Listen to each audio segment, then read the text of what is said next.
It's my honor to welcome you to the first Iraqi Breast Cancer Summit.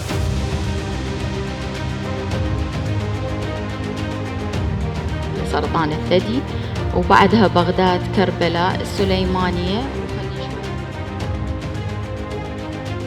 It's a high-level strategy to reduce the cancer burden within the country. ئەمڕۆیە کەمڕۆژی ئێڤنتەکەیە لە ناو خۆی وڵات و دەرەوەی وڵات بەشدار بوون لەگەڵمان لەسەر ئاستی عێراق و وڵاتانی تر.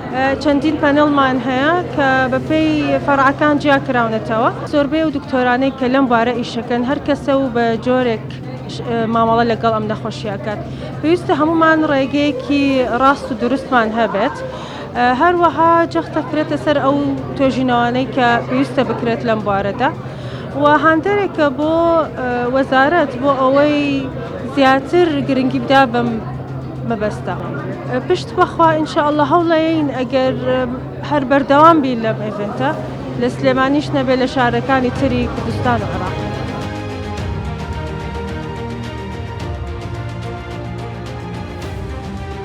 پێشێکی ساڵتان لەبێ و زۆر سپاسی خەستخانەی سمارتەکەم کە منیبانی لەش کردەوە بۆم بۆنەیە زۆر گرنگە کە ئێمە ئەم نەوع بۆنانە دروستکەین و خەڵک لە شوێنێکەوە بانی هێشتین بۆ ئەوەی کە ئەو زانیاریی کە هەیە لە بینی یەکتریا بگۆڕێتەوە لە بزانین شت لە بەریتانیا چۆنەکرێت لە کوردستان چۆنەکرێت کامیان ئیسپادە لە کامیانەکەین. من لە بەریتانیا ئیشەکەم بەڵام لەوانەیە چەند شتێک هەبێت کە بەهۆی ئێرەوە بۆم دەکەوێت کە ئیسپادەی لە یەکەم بڕۆم و لەوێ نەخۆشی بێت چارە سەرکەم. بە هەمان شێوەش بۆ بەعکسی شەو ڕاستە ئەو مۆزوعە لەبەرەوە بەڵێ زۆر خۆشحاڵم.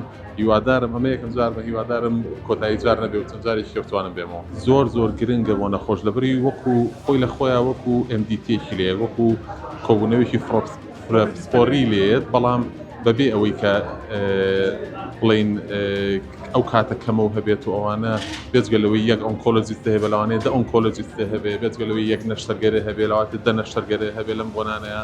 لەبەرەوە زۆر گرنگە ئەوە بەشێکی زۆر لەو برادرانی کە خۆم لە کولێ لەگەڵیان بووم و پێش خۆم و دوای خۆم لە هەرە زیرەک و بەهرەدارەکان لێرە ئیشەکەن و کۆبنەوەی سپۆریان هەیە بۆ هەموو نەخۆشی و بەتایبەتی ئەوانەی کە شێرپەنجەن و شتێکی زۆر باشە لە ڕووی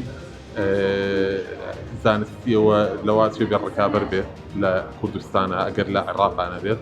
لەبەرەوە هیوادارم هەر بەرەو پێشکەوتنی زیاد. هەستەکەم زۆر پێشکەوتووە. من پەیوەندیم لەگەڵ دکتۆرە لانەیە هەیە کە ڕێدیۆلۆژیستە ئەو مۆزوعەیە شتی زۆر تێگەیانوم کە زۆربەی ئەو ڕێگەی دەستنیشانکردنانی کە لە دەرەوە ئەکرێ لێرە ژەکرێ نەشتەرگەریەکانیش بە هەمان شێوە لەگەڵ دکتۆر عەبدولواحید و دکتۆرەکانی دکتۆر هەڵکەوتوانە قسەم کردووە.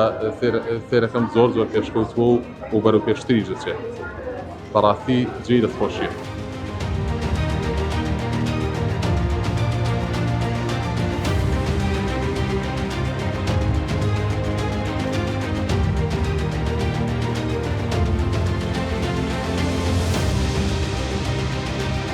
بێگومان ئەو کۆبوونەوە زانستیانە ئەو ئیڤنتە زانستیانە زۆر گرینگن بۆ هەم پزیشکان هەم نەخۆشان لەبەرەوەی گۆڕینەوەی ئەو زانست و زانیاریانەیە کە لە مابەینی پزیشکەکان لە بوارە جیاجیەکان لە مابەینی پزیشکانی چارەسەری شێرپەنجە، پزیشکانی تیشک، پزیشکانی شانەزانی، پزیشکانی نەشتەرگەری و هەموو ئەو پزیشکانەی کە پەیوەندیان بە چارەسەری ئەو نەخۆشانەوە هەیە، چونکە هیچ کەسێک لەمە هەموو شتێک نازانیت.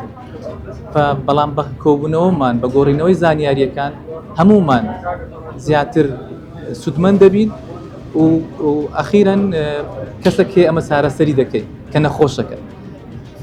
بێگومان سودمەندی یەکەم نەخۆشەکان دەبن. وەکو ئەو داتایانەی کە دیتمان نزیکە یەک لە سەر چواری توشبوانی ئافرەت بە شێرپەنجە تەنها شێرپەنجەی مەمکە کە ئەوەش زۆرە. یعنی ئەگەر لە چوار ئافرەت کە توش شێرپەنجە بوون یەک لەوانە شێرپەنجەی مەمکە. یعنی هەموو جۆرەکانی دیکەی شێرپەنجە سیانیانە بەس شێرپەنجەی مەمک یەکەچیان دەگریتەوە لەو چوار.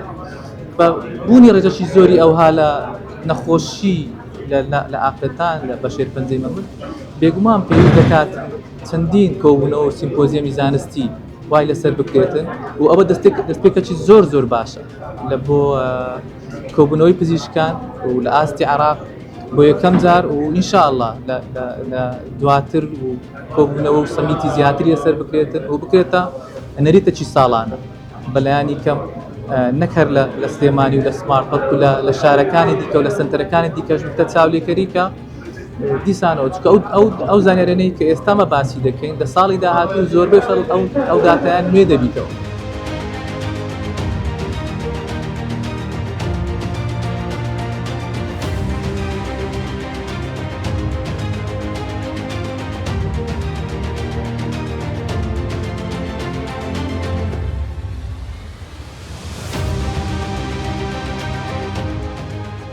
شيء مهمة موضوعك بموضوع مهمة بابتك مهمة شير بنزي مامك لافرتان موضوع شيء نخوشة زور مهمة افرتك زور للجهان ولعراق ولكردستان كش او نخوشة دبي صالانة زو تشخيص كردن سابونا ويلا دوا نخوش بيت سادة بتوا اما غايت من اوي نخوش سابتو نك علاجي نخوش بكين فاو نوع علود كي زور مهمة لبو علو غوري علم يقدر ديتن بلان دانان لبوي سبكين كاستي زانستي واستي خدمات لو بابتي لكردستان ببيش بيخين لبو او مستوايك لي رازي بين كبطانين خزمتي نخوش كامل دست خوشتان دكم شتاكي زور ساكا شتاكا يعني براستي بحمود الموقع خوشة كاكتيفيتي علمي زانستي كلا سمارت كرايا زور دست خوشتان دكم زور مهمة وزور ساكا وزور ركبيكا